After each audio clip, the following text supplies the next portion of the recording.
Hello and welcome to Liberty University here in Lynchburg, Virginia. We'll be hosting the presidential debate tonight with our four candidates for president. I am your host, Matthew Schneider, for the Late Night Evening News. Hello, I'm Chase Stevens. I'm a senator from North Carolina, and I would like your vote to be the next president of the United States. Hi, I'm Jennifer Schmidt, and I'm a senator from Virginia. Hello, my name is Karen Murphy, and I'm a senator from Pennsylvania. Hello, my name is Tim Aney, and I'm a successful entrepreneur from California, and I too am running for the President of the United States. Thank you, candidates, for your introductions. Tonight we'll be discussing ethical issues within business in America. Our first question goes to Mrs. Jennifer Schmidt. What is the most important aspect to creating a healthy economy? Well, thank you, Matt. And I believe that no discussion of business ethics would be complete without addressing the importance of trust in business. Ray and Wong stated that trust is essential for any functioning economic system, and particularly the operation of the financial market. In fact, I believe that the Great Recession was caused in great part because of people's dishonest actions. Mortgage originators, banks, and rating agencies all engaged in selling risky subprime loans to investors packaged as highly rated, safe securities. They believed that they could afford to be dishonest, assuming that any losses incurred would not affect them.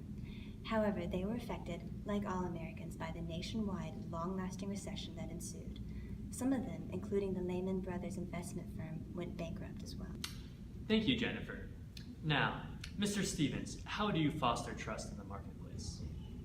I agree with Jennifer on everything she was saying, but I just want to offer a few more points. One is to pass laws that would keep conflicts of interest from occurring, which could help keep companies or individuals from compromising their moral values. A different suggestion is to encourage a culture in which businesses would be less concerned with obeying the letter of the law, because normally they're concerned with finding as many loopholes in the law as possible, and to be more concerned about certain principles, such as the principle of being honest, or the principle of considering how one's choices affect people's lives, as well as the bottom line of the community. Thank you, Mr. Stevens. Okay, so humans are the most important aspects, yet most unpredictable parts of business. Jennifer, what are your thoughts on that? Well, thank you very much, Matt. That is an excellent point. Humans are confusing. However, while humans are confusing, it is assumed that humans in general can be expected to act in their own self-interest. Economic theory has traditionally assumed that humans are rational, amoral creatures who will always act based on their self-interest. Darwin's evolutionary theory also teaches that self-interest, even to the point of selfishness, is a natural necessity. There is an inherent belief that self-interest is the only goal humans have. In other words, if Darwinism and economic theory are both correct, we should not judge ourselves or others for living only for ourselves. Selfishness becomes less of a moral decision, and it's just a simple, rational choice in the business world. Thank you, Jennifer. That was really interesting. Ms. Karen, as a Christian, what do you think about this? I disagree. As a Christian, I cannot accept a worldview which regards sin as a good thing. It has been suggested that humans have a dual nature in them, that they are capable of rationally and carefully pursuing self-interest, but that they are also capable of acting morally, and therefore responsible to act morally. Christians in the world of business need to realize that while self-interest is natural and allowable, selfishness is not. Self-interest needs to be balanced by an understanding of one's moral responsibilities, including the responsibility to love one's neighbor as oneself. Thank you, Karen. Now, Chase, I want to hear your views on how the media is using marketing and advertising within business. Thank you for the question, and I do believe that businesses need to make changes in the way they market to people. I believe it is unethical to sell products to vulnerable members of a target audience. They call it the reasonable consumer standard. Think about it like this. Parents have to deal with their children's constant whining when the children are the ones seeing these advertisements from companies. It puts an unethical burden on the parents. Children cannot be expected to make rational choices at their age. Business markets need to be mindful of the vulnerable nature of children and people such as elderly people, immigrants, new immigrants to the country, and citizens of developing countries who cannot see through those messages. That was a valid point, Mr. Stevens. Now, Mr. Tim, do you have anything to add? Well, continuing from what Mr. Stevens said, Virtues are very important in advertising. In fact, many campaigns appeal to raw sexual power to sell their products. And this is unethical, and sexualities and insecurities are a part of our natural makeup, but they shouldn't be taken advantage of just to make a sale. In these ads, the products are not the primary focus, but rather the provocatively dressed models. They grab the attention of the viewer, associating the products with the sexual feelings of power. Well, it's disturbing that these campaigns appeal to parts of the psyche that seem to unnecessarily sell its products.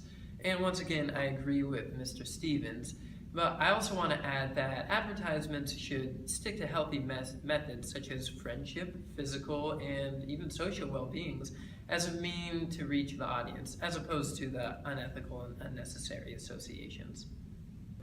Thank you, Mr. Tim. That was very insightful. Now we're on to our last topic for tonight's debate, environmental concerns. Ms. Karen, would you like to elaborate on this topic? Yes, Matthew, I would. The basis for a Christian ethic of the environment starts in Genesis. This can be seen when God calls Adam to tend to the garden. That means he must serve and protect that which he exercises dominion over. The key here is that dominion presupposes stewardship for creation. Taking a step back, God is sovereign over all creation. The natural world is good because he created it. With that being said, neither the view that the environment exists for human benefit only, nor the biocentric view are appropriate. The most logical and necessary view is the theocentric. This means that we are partners with God in dominion over the land. Thus, we will be accountable before God to properly maintain the environment.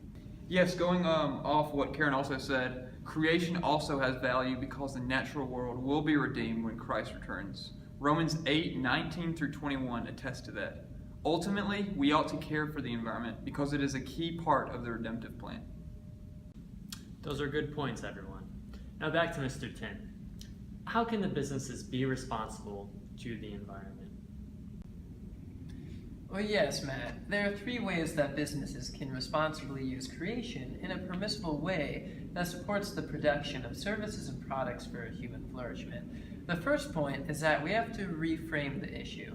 There's often a dichotomous mindset when it comes to business and the environment. For example, some people want to preserve owls that live in certain forests. However, this means that logging businesses will suffer financially because they can't cut down the wood.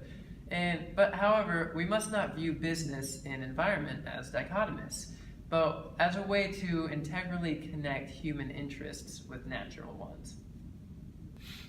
Well, and the second point is that we need sustainable growth that is more harmonious with nature rather than destructive of it.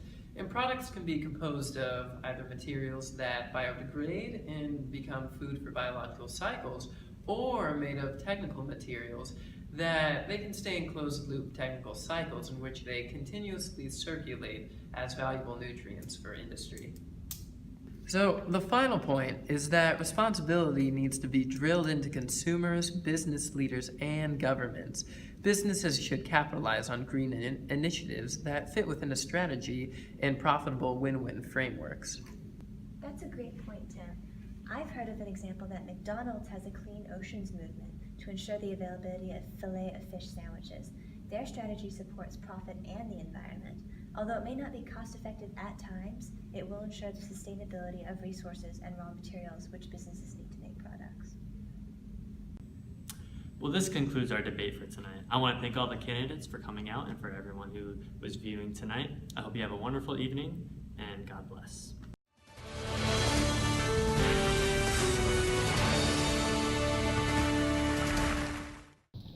We are outside Liberty University, where the GOP debate has just concluded. We are here with Clark, who is a professor of business. Clark, what did you think of the debate? I thought it was very professional and the discussion was very interesting because it talked about the ethics of financing, marketing, and the environment. Specifically, what point did you like the most? It was interesting to hear how businesses market toward the vulnerable population and use inappropriate material to raise their profit. This method is one of the major downfalls in marketing. Ultimately, I think they need to appeal to the pride instead of these unnecessary distractions. Thank you for your input. This is Matthew Schneider signing off for the Late Night Evening News.